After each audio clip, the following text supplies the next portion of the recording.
For the first time in 2 years, we get a proper mile-and-a-half Belmont Stakes. Last year, we didn't get a real Belmont Stakes. But now it's back to the real Belmont distance of a mile-and-a-half. And we got 8 strong contenders ready to run. So let's get into it. In post position number 1, we got the first Pletcher plotter. Shout out to Jack Sargent from the Racing Rundown for introducing me to that term. Bourbonic. A Pletcher plotter is a slow-moving Todd Pletcher horse who typically runs in the Belmont Stakes. Horses like Palace Malice, Taprit, and other Todd Pletcher horses fall under the category of a plotter, a horse that moves slow, and it's perfect for the Belmont Stakes, but it doesn't really work outside of the Belmont Stakes. Like, for example, Taprit never won anything after the Belmont Stakes, but Palace Malice was an exception, going on to do great things. Anyway, back to Bourbonic. Bourbonic kind of showed this off in the Wood Memorial, closing with slow strides and having everyone else basically walk down that stretch. So if he gets that kind of pace meltdown, or honestly, if everyone else just runs slow, as shown in the Wood Memorial, then Bourbonic could be a serious threat for winning, or at least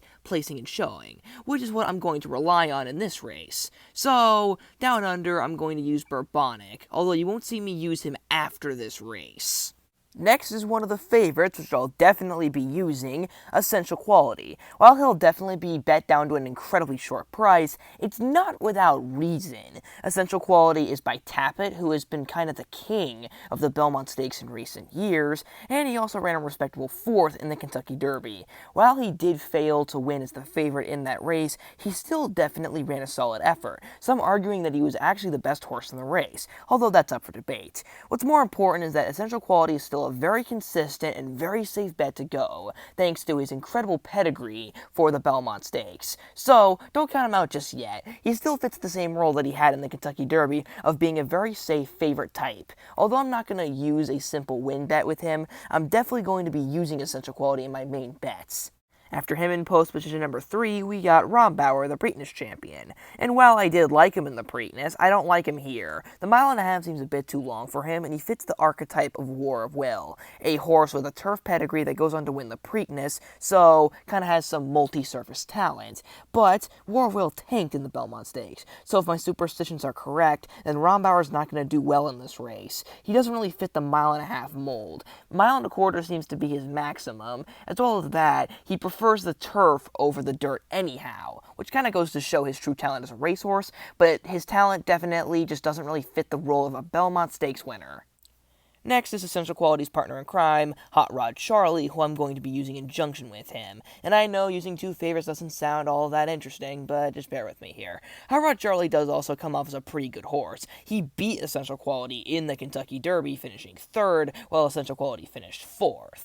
As well as that, while it's not exactly as impressive as being sired by Tapit, Hot Rod Charlie is sired by Oxbow, which, if superstitions are correct, should suggest that he will run well. Oxbow, just like Hot Rod Charlie, had his biggest victory at a mile and 3/16. Oxbow won the Preakness, and Hot Rod Charlie won the Louisiana Derby, and Oxbow went on to finish 2nd in the Belmont Stakes. Although he was tired and well beaten by Palace Malice, who was a Todd Pletcher plotter, it's still a 2nd place finish, and something to consider. So that might mean that Hot Rod Charlie finishes 2nd, he might finish 3rd, or he might even win. Then we have the wild card, Francisco de Ina. If you are interested in a risky bet, then go with this guy. He's the longest shot on the board and hasn't proven anything worthwhile to suggest that he is worthy of winning this race. I already dismissed him in the Preakness Stakes, and he didn't do me any favors by validating almost all of my claims, finishing 7th and not doing that great. So how much better is he going to fare when it's now a mile-and-a-half? Yeah, probably not so great, but I mean, it's worth the risk, just playing down some $2. Another Todd Pletcher horse coming right up, we got Known Agenda, a horse who further validated his resemblance to Vino Rosso by finishing identically in the Kentucky Derby to Vino Rosso. So, if superstitions are to be believed, then Known Agenda is going to finish 4th in the Belmont Stakes.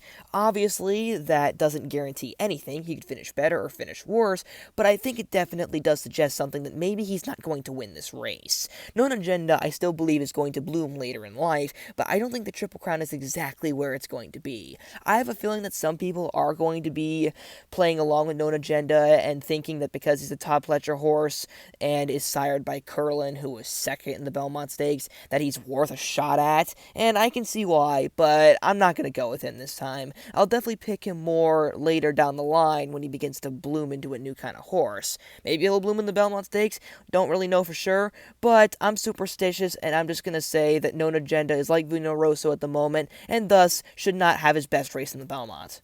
But here is the big third favorite, Rock Your World. A lot of people fell in love with this horse, ironically, due to his horrible trip in the Kentucky Derby. Everyone and their mother is going to cross that race out and just say that he's still undefeated. But does that mean that he's going to win the Belmont Stakes, or is he going to lose more fair and square this time?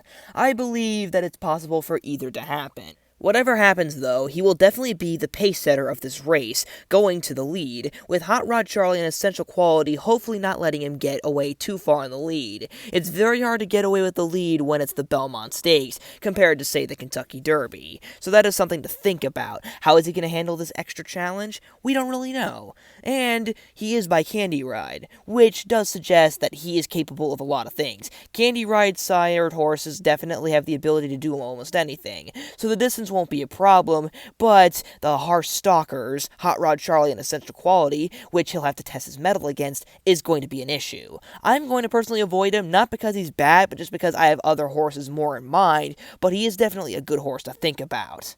And lastly, we got one more Pletcher horse, Overtook. Some people will try to make the argument of a Sir Winston type horse because he lost the Peter Pan Stakes, which is something that Sir Winston also did, but there's a difference between Sir Winston and Overtook. Sir Winston came closing late to try and catch Global Campaign, which was definitely an impressive way to try and finish, and it definitely did help when he did close in the Belmont Stakes.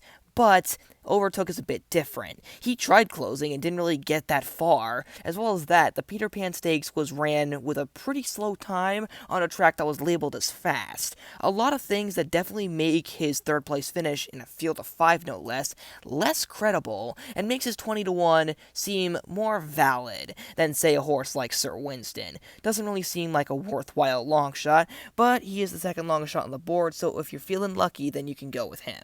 And that concludes this very small field for the Belmont Stakes. My final choices, I'm going to be doing a box with Hot Rod Charlie and Essential Quality, a show bet for Bourbonic, and a trifecta with Essential Quality first, Hot Rod Charlie second, and Bourbonic third.